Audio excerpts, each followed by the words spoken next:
Every year, over 1 billion people across the globe stop their daily routines to participate in one of humanity's oldest shared narratives. At its core, this story wrestles with a tension we all face: the heavy pull of our earthly, material attachments against the pursuit of a higher spiritual purpose. To understand exactly when this began, the true kabse shuruhua of it all, we look back to antiquity, to a barren, unforgiving landscape. Here, Prophet Ibrahim, or Abraham, faced a staggering test of faith. That single trial in the desert laid the groundwork for an act of devotion still echoed by 1/4 of the world's population today. The test arrived through a recurring dream. It was a clear, unyielding divine command, asking Ibrahim to sacrifice the thing he cherished most in the world, his own son, Ismail. It is difficult to overstate the psychological weight of this demand. This was a father asked to willingly extinguish his own lineage and break his own heart. Yet what unfolds is an astonishing display of sabr, deep, unwavering patience. Both father and son accept the command without rebellion, choosing absolute surrender to the Creator. They prepare for the unthinkable. But at the very last fraction of a second, divine intervention halts the blade. A ram is placed in Ismail's stead. The boy lives. The Creator looked past the physical offering, seeking instead a heart entirely free from earthly tethers. Fast forward to the present, Aj Kadim. Today, that ancient act of submission translates into a staggering display of scale and unity.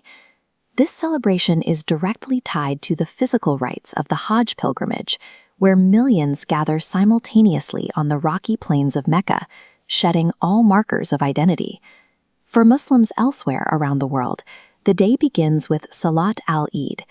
Congregations spill out of mosques and into massive open courtyards to pray in unison. The physical structure of this prayer is intentional. A billionaire might kneel directly beside a day laborer. Wealth and titles dissolve. Before a single meal is cooked or task performed, a fragmented global population aligns into a single cohesive community. Following the prayer comes the Qurbani, the sacrifice of livestock. This is the direct physical reenactment of Ibrahim's trial. The theological ruling here is explicit. The Creator has no need for the physical offering. It is the purity of intention and the discipline of the act that carries weight. This brings us to a strict logistical mechanism, the rule of thirds. The resulting meat must be divided into 3 equal portions, one for the immediate family, one for relatives and friends, and one strictly reserved for the needy.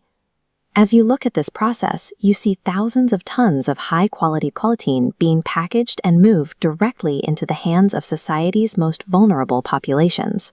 By tying a mandatory charitable distribution to a religious mandate, the holiday engineers a massive, localized system of economic redistribution and food security on a global level. Once the distribution is complete, the focus turns inward. Families gather around crowded tables to share the first portion, centering the day on active shukriya, gratitude for what they have. This ritual serves as an exercise in internal discipline, demanding the removal of ego, greed, and individual selfishness.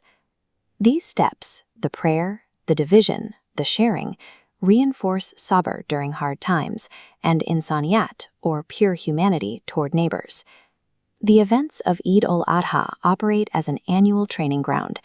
The goal is to build habits of compassion that outlast the holiday itself. These universal pillars, love, respect, peace, and humanity, are the very foundation of what we strive to promote here at Star Hindis.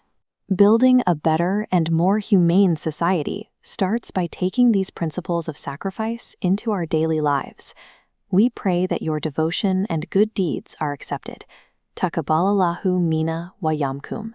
From our entire team at Star Hindis, the digital stars of India, we wish you a joyous and blessed Eid Mubarak.